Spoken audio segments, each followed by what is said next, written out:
साथियों, आत्मनिर्भर भारत के लिए आत्मनिर्भर किसान भी उतना ही महत्वपूर्ण है। लेकिन इतने वर्षों से हमारे देश में कृषि और किसान को बेवजह के नियमों और कानूनों से बांधकर रखा गया था। आप सब किसान साथी जो सब मेरे सामने बैठे हैं, आप तो खुद ही इतने सालों से इस बेबसी को महसूस कर रहे होंगे। किसान अपनी फसल कहां बेच सकता है, अपनी फसल को स्टोर कर सकता है या नहीं कर सकता है, ये भी तय करने का अधिकार किसान को नहीं दिया गया था। इस तरह के भेदभाव वाले कानूनों को हमने 2 सप्ताह पहले खत्म कर दिया है। अब आप कहां फसल बेचेंगे, ये सरकार तय नहीं करेगी, बाबू लोग, अधिकारी लोग तय नहीं करेंगे, बल्कि आप, मेरा किसान खुद तय करेगा। अब किसान अपने राज्य के बाहर भी अपनी फसल बेच सकता है और किसी भी बाजार में बेच सकता है।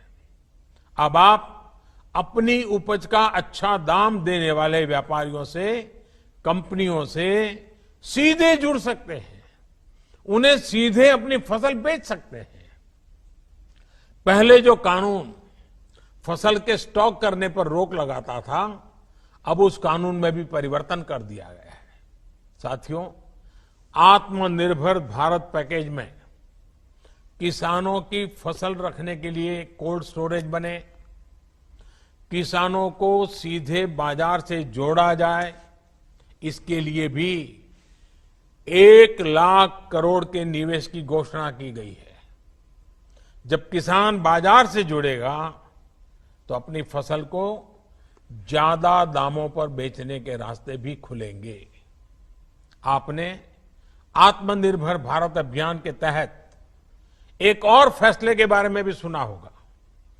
आपके गांवों के पास, कस्बों और छोटे शहरों में स्थानीय उपज से अलग अलग उत्पाद बने, पैकिंग वाली चीजें बने, इसके लिए उद्योग समूह बनवाए जाएंगे। इसका बहुत बड़ा लाभ किसानों को होने जा रहा है। अब जैसे खगड़िया में मक्का की फसल कितनी अच्छी होती है, लेकिन अगर किसान मक्के के उत्पाद बनाने वाली कंपनियों से सीधा जुड़ जाए, खगड़िया की मक्का के लोकल प्रोडक्ट तैयार हो, तो कितना फायदा होगा।